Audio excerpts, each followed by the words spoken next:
Merci pour ces compliments qui nous donneront certainement l'énergie de faire cette mini-conférence. Je vous rassure, elle ne va pas être très longue.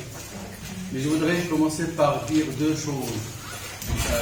La première, c'est que je dois vous remercier tous et sans exception pour votre patience hier.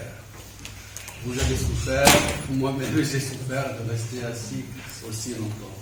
Donc vous êtes restés sages et attentifs jusqu'à la dernière communication.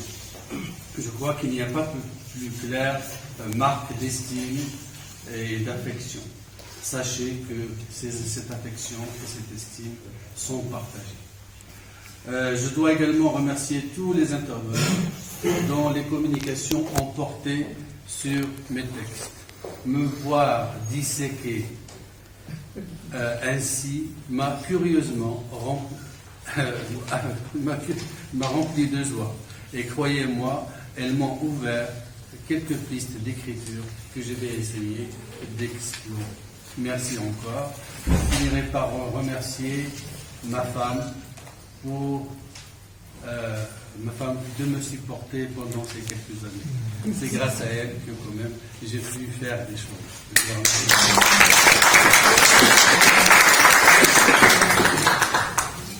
La deuxième chose que je voudrais dire est que mon ami Sultani, par sa conférence d'hier, m'a rendu la tâche très difficile.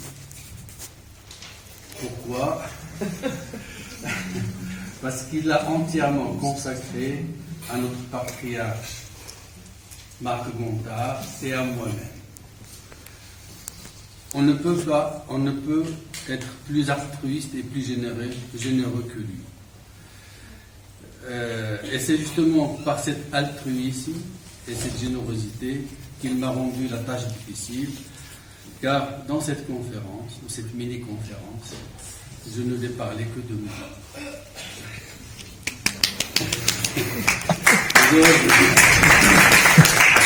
J'ose espérer que mes actes, durant les 35 ans de dur labeur effectué, me feront pardonner ces quelques minutes narcissiques. Voilà.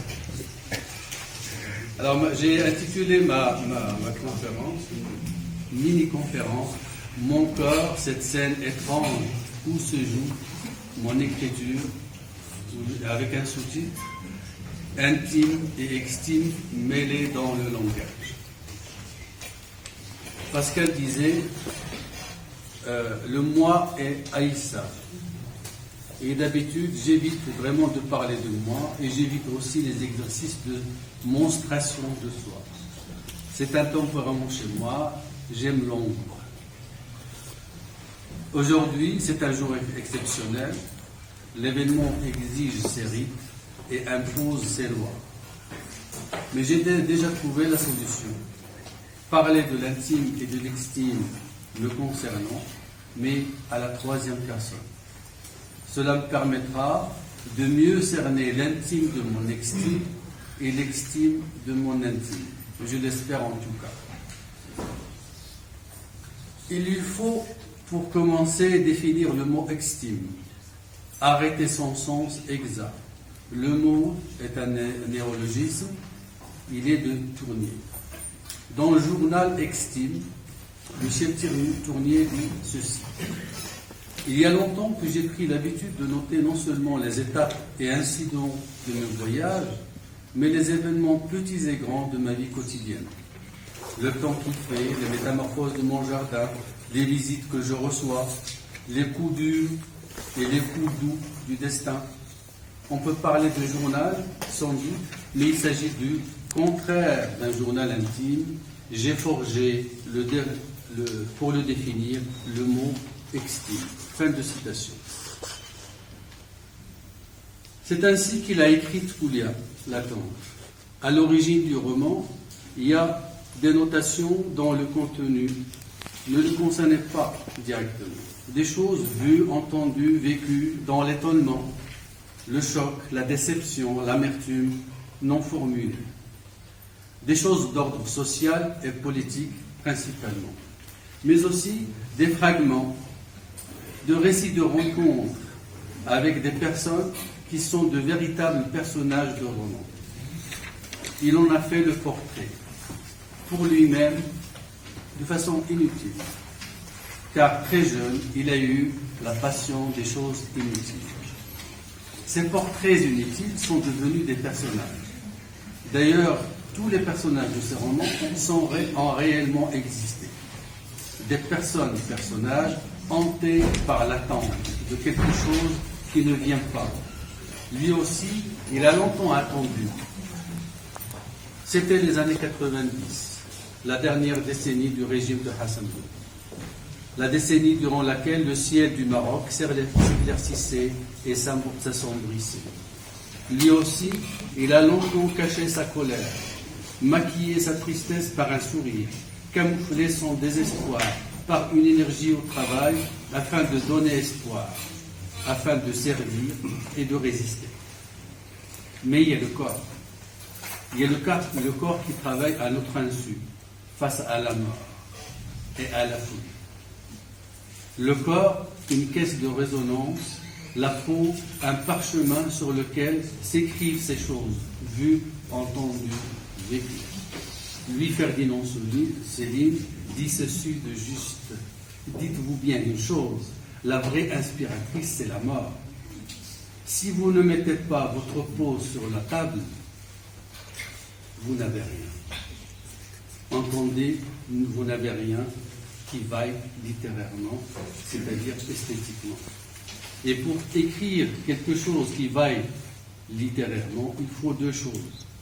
Travailler l'être et travailler le langage. Travailler l'être, c'est être authentique, sincère, vrai. Comme son ami Bruno Cécitani, il est convaincu qu'on n'écrit pas en respectant le livret thématique d'un éditeur, d'un mécène ou tout simplement du milieu parisien. C'est d'ailleurs une phrase que je lui ai volée. Travailler l'être, c'est qu'il lui a volé, pardon, c'est une phrase qu'il lui a volée. D'ailleurs, l'être, c'est mettre sa peau sur la table du travail sans tomber dans l'égocentrisme et dans l'égotisme. C'est être sans concession et sans pitié avec soi et avec l'autre. C'est une posture où l'on est à la fois au centre de soi et à l'extérieur de soi.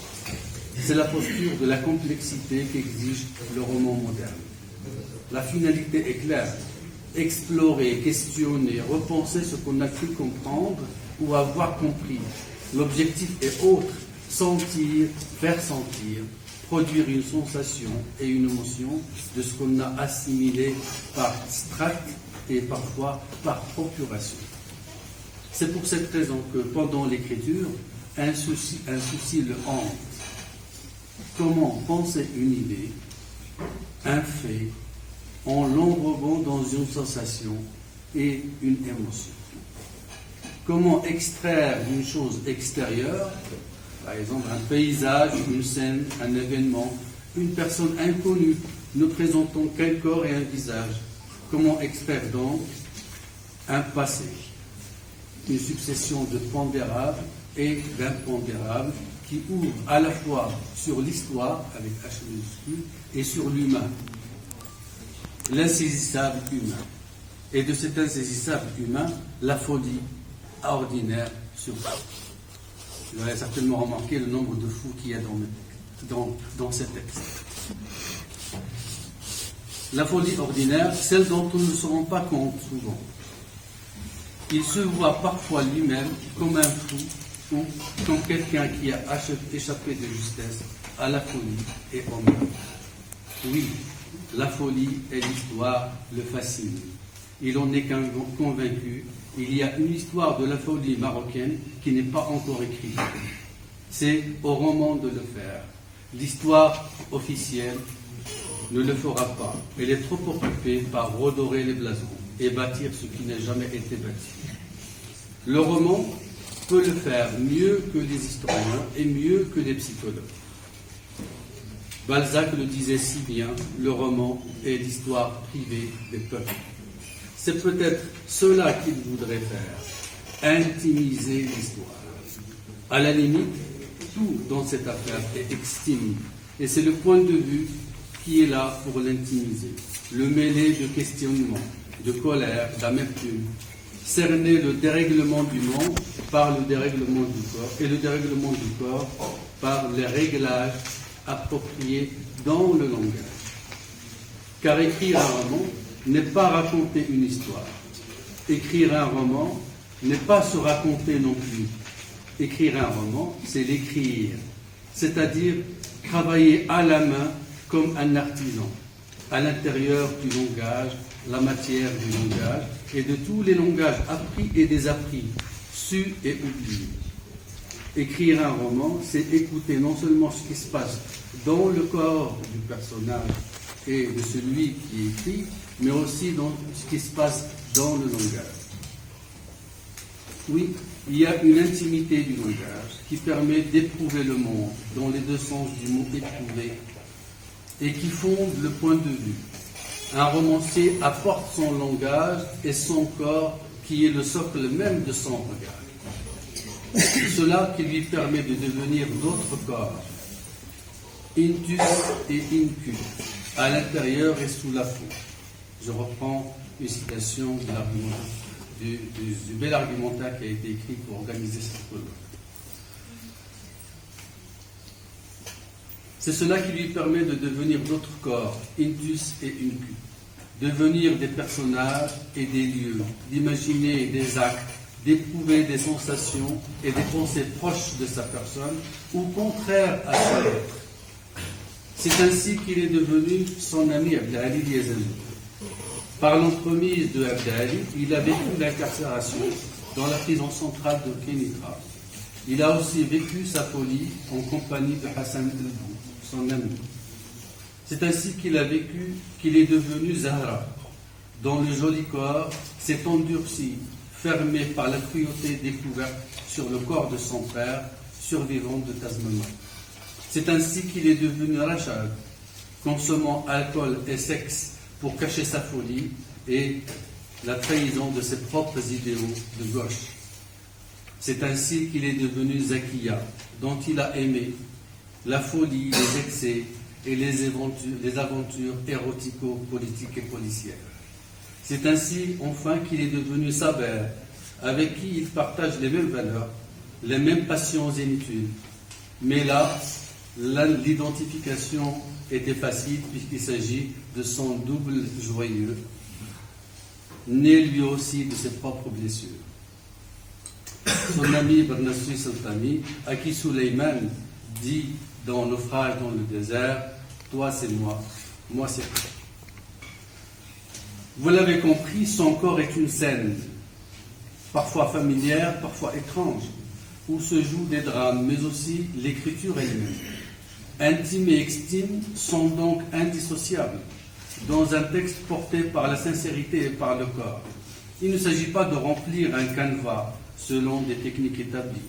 Un texte est le lieu de drames et de trames changeants, car leur matière et ses fils changent en se modelant sur le contenu. Cependant, il y a dans ces textes des drames collectifs, permanents, se déclinant en drames ou en traumas personnels, individuels, qui traversent l'histoire avec H majuscule et l'histoire de chacun des personnages. En voici quelques-uns. Le massacre du 23 mars 1965 à Casablanca.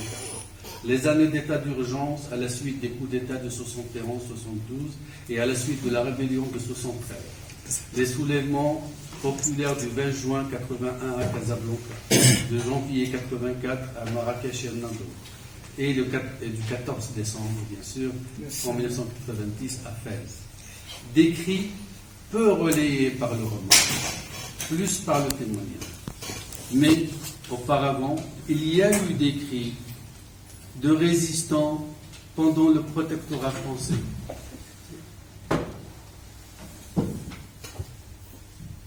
Les cris de ces mêmes résistants après l'indépendance. Les cris des militants de gauche et des militants qualifiés d'islamistes par le pouvoir. Les cris des enterrés vivants tel le cri de son ami Ahmed al-Marzouqi et les cris de ces nombreux inconnus. Inconnus parce que leur nom a été effacé par l'histoire officielle. Exemple, qui connaît Ben Hammoul Fakhri? Qui connaît Adjo Mouh, Essou Obslam, ou encore Zayd Ouhman, et bien d'autres encore. Il y a aussi d'autres drames dont le roman marocain n'a pas pu se faire l'écho, telle cette longue guerre dite de pacification de l'occupation française au Maroc, ou encore le drame de ces anciens combattants qui ont libéré Monte Cassino et Paris.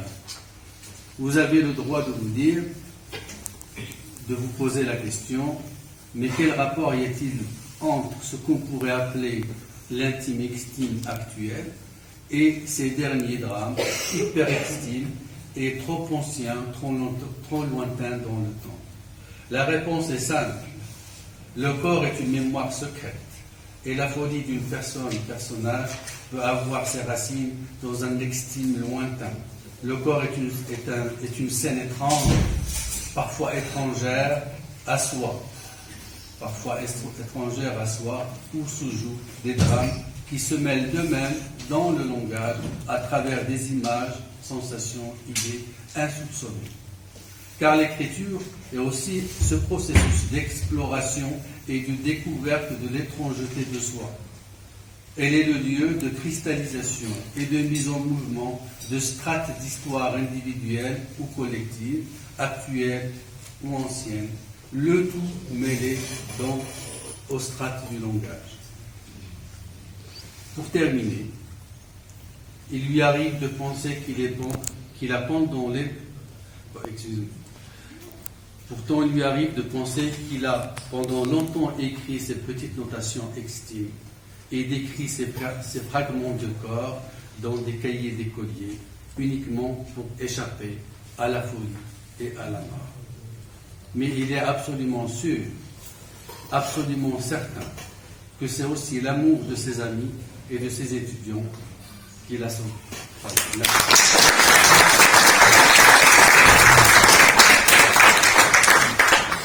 Merci. Abdelrahim Kamel, c'est cette différence incroyable, mais juste factice, qui n'est pas vraie, entre sa tête et ses livres.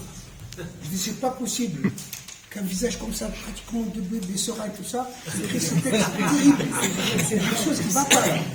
En fait, ce que j'aime chez lui, comme chez Bouniane, comme chez Oulhintouria, comme chez Mohamed Kherdin, ce sont des écrivains qui marchent avec leur écriture sur le même trottoir, avec leur culture sur le même trottoir. Parce que les écrivains qui marchent sur un trottoir et leur écriture se promène là-bas, c'est pas bon. Ils vont te dire plein de choses sur les femmes, mais leurs relations avec les femmes sont exécrables. Et des fois, j'ai envie de les tuer. Tu ne peux pas défendre la femme, tout ça, alors que tu es le plus grand macho, le plus grand facho par exemple. Chez lui, non. Tout ça, ça colle. Et c'est ça qui est bien. Merci. Bonjour à vous tous. J'avais l'intention de porter témoignage de ma relation avec M. Kamel Abdelrahim et de la découverte que j'ai faite de lui, d'abord en tant qu'écrivain et ensuite en tant qu'ami. Et si on pense que je défends la thèse contraire, on a tout à fait le droit d'être machiste dans la vraie vie et puis d'écrire des romans qui ne le sont pas. Les écrits ne représentent pas forcément ce que nous sommes dans la vraie vie. Et je rejoins ce que tu disais tout à l'heure, il y a un décalage entre ce que nous sommes dans la vraie vie et ce que nous écrivons. Lorsqu'il y a contingence totale, ben on écrit un cahier journal. Mais en fait, quand on écrit un roman, forcément, il y a une part de création de celui ou de celle que nous cachons, que nous ne montrons pas. Car Abdelrahim Kamel, ici, n'est pas l'écrivain. c'est l'homme social. Comme je ne suis pas celle qui écrit. Quand je suis en public, je suis Tulia Ouléria, c'est tout. En fait, dans l'intimité, lorsque nous écrivons, n'est-ce pas Marc, nous sommes autres. Et nous sommes habités par des muses, par des démons, par des djinns, par la folie, par ce qu'on veut, mais nous sommes autres. Et donc, chercher à faire en sorte que l'homme soit le reflet de son écriture, non. Et vivement qu'on meure. Vivement que le corps de l'écrivain disparaisse et que ne reste que son écriture. Car c'est à ce moment-là qu'effectivement nous sommes lus tel que nous voulons l'être, sans l'interférence avec ce que nous sommes en tant qu'êtres vivants. Dans l'assistance, j'ai beaucoup d'étudiants qui m'ont eu comme prof. Mais celle qui écrit n'est pas la prof. C'est quelqu'un d'autre que j'ai mis du temps à découvrir moi-même, comme Abdrahim, comme M. Sotani, Marc Gontard et tous ceux qui sont présents, comme les futurs écrivains que vous êtes, parce qu'il y en a parmi vous qui vont écrire, on l'espère. Et donc le flambeau va être transmis. Ce que je voulais dire, c'est que je porte témoignage ici de la grande admiration que j'ai pour Abdrahim Kamal en tant qu'ami et en tant qu'écrivain, à M. Sotani, à Marc Gontard et à vous tous. Merci. Merci à vous, parce que ce que vous êtes en train de me dire, c'est que j'ai quand même partiellement réussi mon travail. Parce que les faits voulus, c'est faire réfléchir sur des questions qui sont peut-être d'autres individuelles, mais surtout sociales, politiques, et en même temps, surtout, produire un effet, une émotion chez le lecteur. Donc, j'ai réussi mon travail. Par rapport à cette représentation du corps dans ces aspects les plus dérangeants, hein. Il y a beaucoup de vomissements, il y a beaucoup de maltraitance du corps par l'auteur, mais ça rejoint mon idée qu'il y a une folie ordinaire chez nous, au Maroc, une folie dont nous ne nous rendons pas compte et qui se manifeste parfois somatiquement. C'est mon idée. Et c'est ce dérèglement du corps marocain, ça c'est mes obsessions. Le dérèglement du corps marocain, il a une histoire. Une histoire longue qui date de plusieurs siècles. Et dans mon travail, mon projet d'écriture, vous l'avez remarqué, j'ai écrit le premier volume qui couvre une année, enfin 11 jours de l'année 90. Le deuxième volume couvre 7 ans, de 91 à 98. Et le dernier couvre 14 mois, de la mort de Hassan II et quelques mois après. Mon projet, je suis en train d'écrire la suite, c'est de 65 à 90. Ensuite, il y a un autre projet de 34, la fin de la guerre de pacification. J'aime bien cette formule, guerre de pacification. De 34 à 65. Voilà, et après, il y aura 1907 jusqu'à 1934 et 1907 pourquoi ? Parce que c'est l'année du bombardement de la marine française de Casablanca. Donc, ce n'est pas un projet qui s'intéresse, qui vise à raconter l'histoire, mais à voir comment l'histoire s'est manifestée dans le corps, dans la conscience des Marocains. Donc, à travers des personnages qui ont réellement existé, parce que, comme je l'ai dit, tous mes personnages je n'ai rien inventé parce que la réalité dépasse la fiction au Maroc. Et c'est pour ça que le Maroc est riche. Pour les romanciers, ceux qui veulent écrire, il y a beaucoup de choses à écrire. Donc voilà mon projet. Donc le corps, vous avez tout à fait raison de signaler cette manière de représenter le corps. Il y a le corps beau, très joli de certaines femmes, certains personnages, mais c'est des corps qui sont verrouillés. Oui. Ils sont verrouillés par la cruauté reçue par les hommes, et ces hommes qui ont reçu la cruauté des systèmes politiques. C'est ça, et des systèmes sociaux. Si le corps féminin ne marche pas, il est verrouillé au Maroc, c'est parce qu'il porte en lui la mémoire de toutes ces cruautés accumulées pendant des siècles. Voilà, c'est ça.